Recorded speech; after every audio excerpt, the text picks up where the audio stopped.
My people wonder they say shall never end. They said because of what happened in Obatala shrine, allegedly, they said someone have deliberately went in there with something strange, something that the shrine does not accept, thereby causing so much trouble for the land.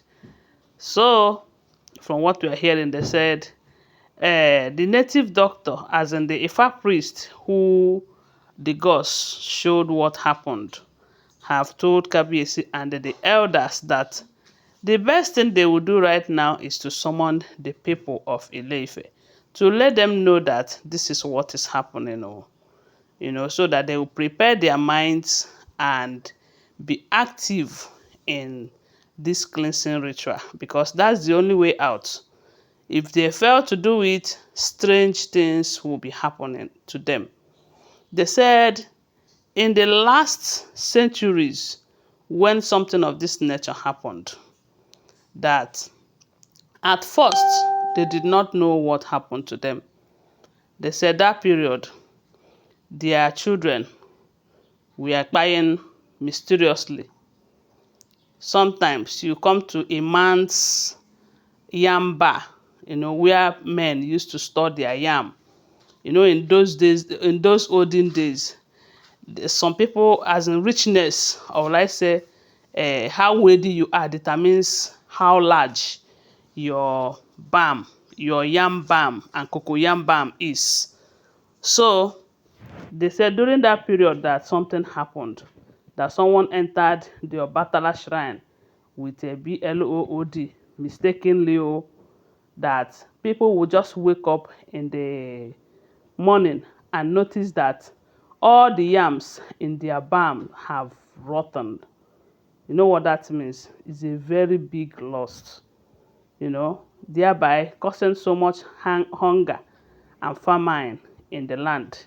Because most people during that period, there is nothing like all this Indomie, noodles, and all of that. No, they base their feedings on that yam, cocoyam, corn, all those things.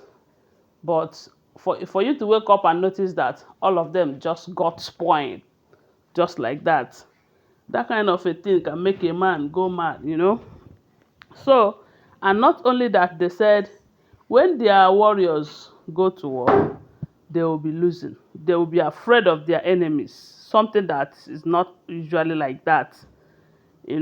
When you go to your farm, most times you find out that everything is dying off. As a matter of fact, it's people who have not experienced plague or who have not read about it that may not understand the consequences of this. So they said because of this, the Ifa priest is telling Kabiyesi that the best thing for them to do right now is to summon the people.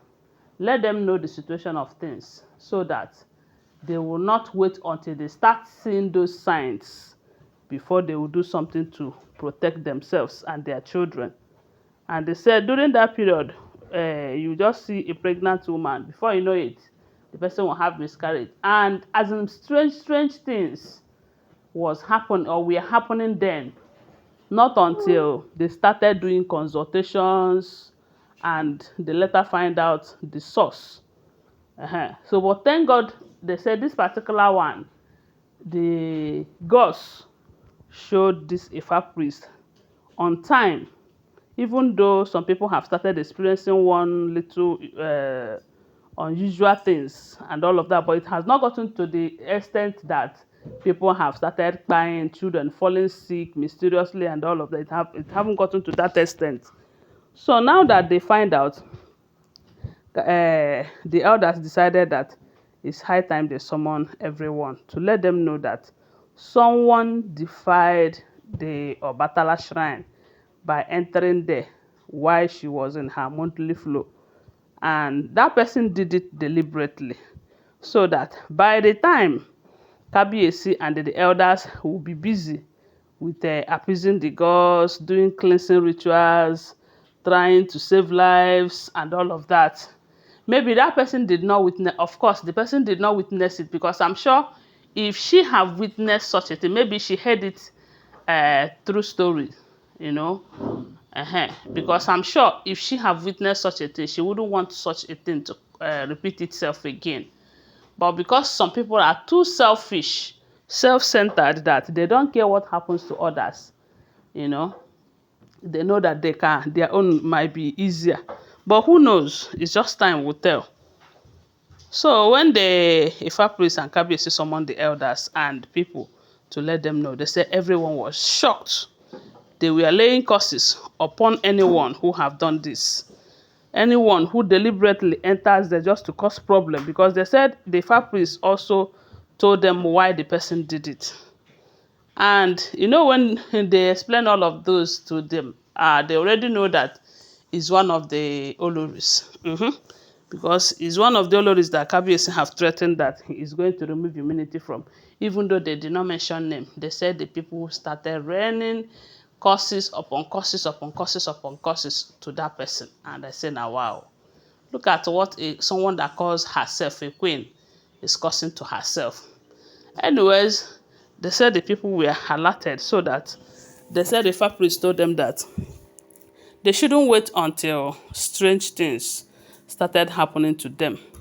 That all they need to do is, if they know the ways to appease their own gods, they should start immediately. At least every morning, let them do some appeasement rituals. But you know that some of these appeasement rituals, you have to buy something to do it. You know, but somehow it's still better that they know that than they did not know. Because you know that if they did not know, it will take them unawares, and maybe by the time they will know, it must have cost them something, sometimes self lives and all of that.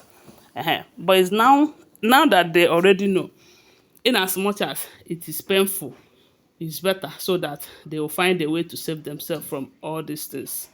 So, but they said the kind of curses that these people read or laid on the person that did this, hey, unless by God's grace, that person might not survive it though, if the information we are hearing is the truth. Anyway, guys, my question is, who do you think? Who do you think that must have done this? They said the person understands the culture and tradition very well. Do you think it's Ebony? Do you think it's blah blah? Do you think it's Igby? Do you think it's gospel? I do not know. I'm just asking, because they said is one of those people whom Kabiyesi have threatened to remove immunity from. It can't be Dr. Lizzie now. And at this point, I don't think politics is involved too. Anyway, guys, that is what we are hearing. But I want to remind you that these are all alleged, unverified information making rounds on social media and shouldn't be seen as fact unless you verify them. I do not live with these people. Oh, we are judging based on what we are hearing on social media. Always bear that in mind whenever you're on this blog, okay? Thanks for watching. Please do well to subscribe to my channel, follow my page, and don't forget to share this video. Love you guys. Bye. See you.